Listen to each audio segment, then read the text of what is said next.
कर ही नहीं सकता है। दाता अली हजवरी, दाता अली हजवरी कौन है?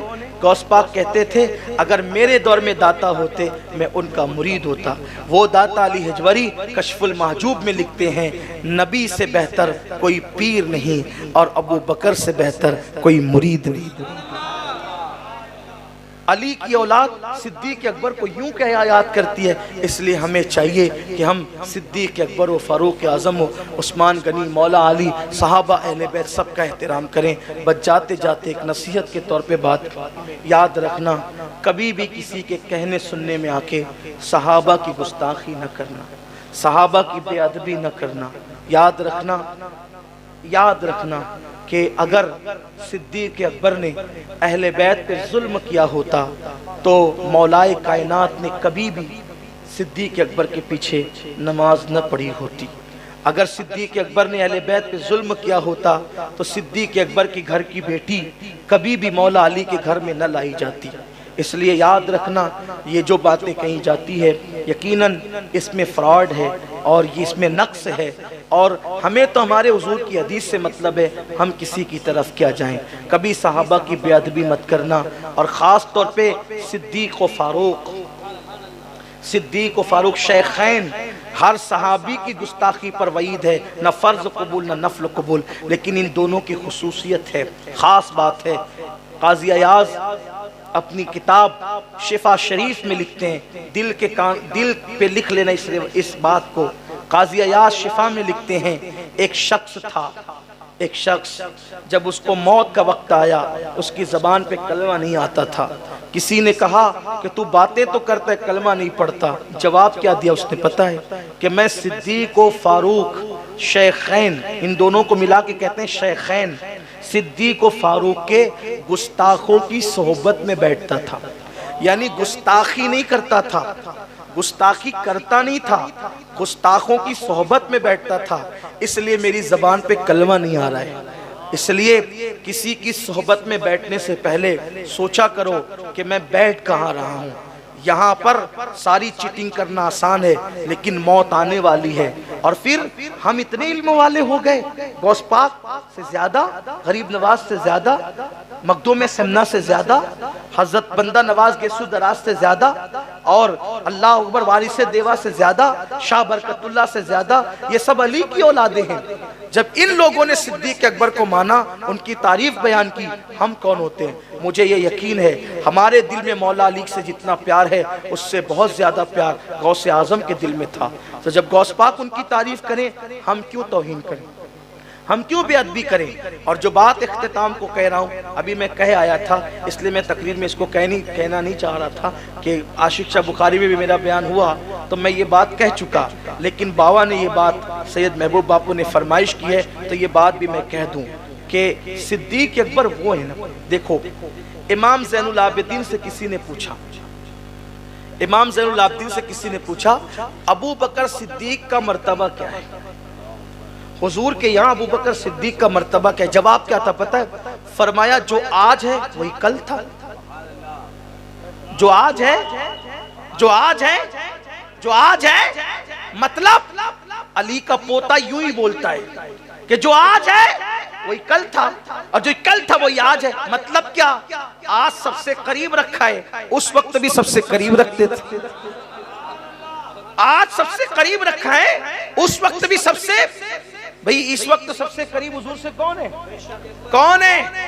बोले कौन है? कौन है?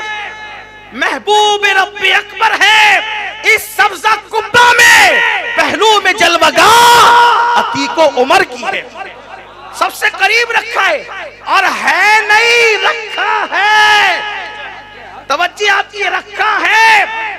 सिद्दीक अकबर अगर चाहते तो इतना कह देते कि हुजूर के कदमों में मुझे दफन कर देना, लोग दफन कर देते, लोग दफन कर देते। मगर सिद्दीक अकबर की निगाहों में शायद ये माहौल रहा होगा आजकल का कि अगर उनकी वसीयत में दफन कर देते तो लोग कहते अबू बकर की हुकूमत थी, हुकूमत थी इसलिए उनकी चल गई, अपनी हुकूमत में अपने आप को दफन करवा लिया।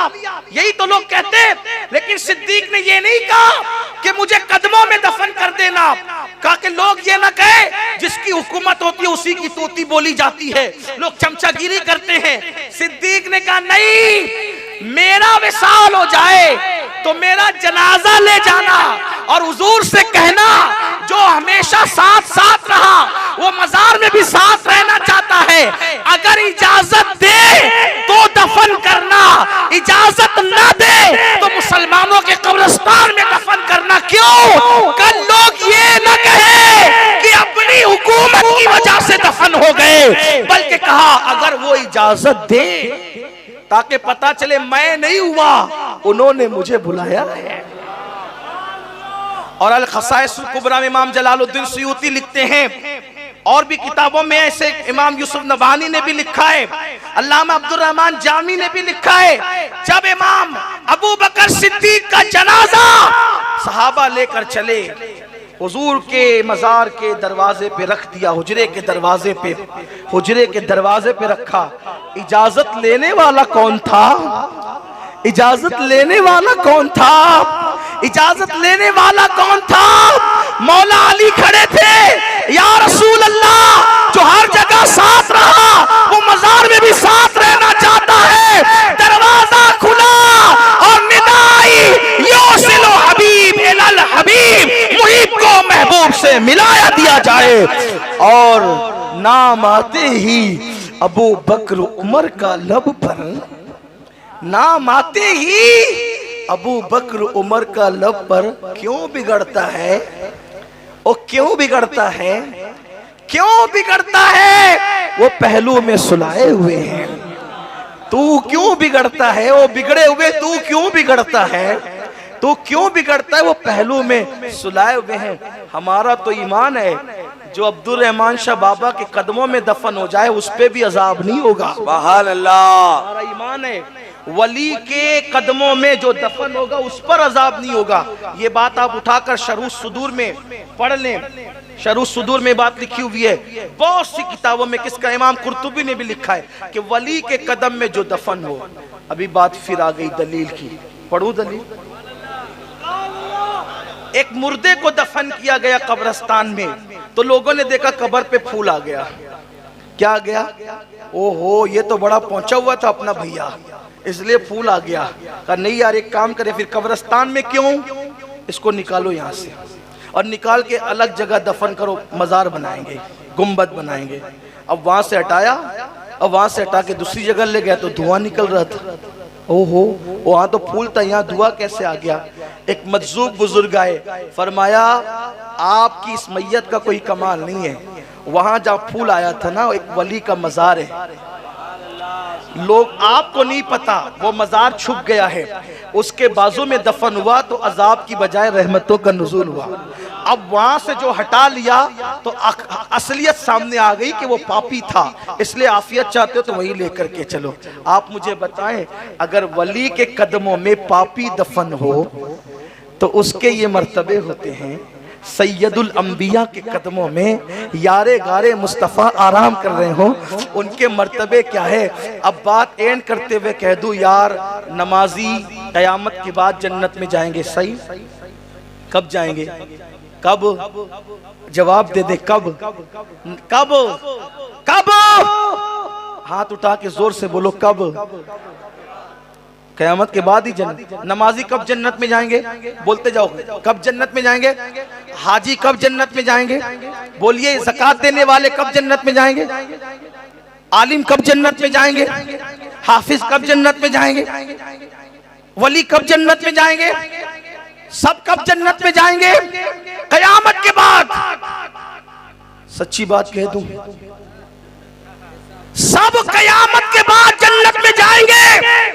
अबू बकर उमर अभी भी जन्नत में सो रहे हैं। वजह यह है नबी ने फरमाया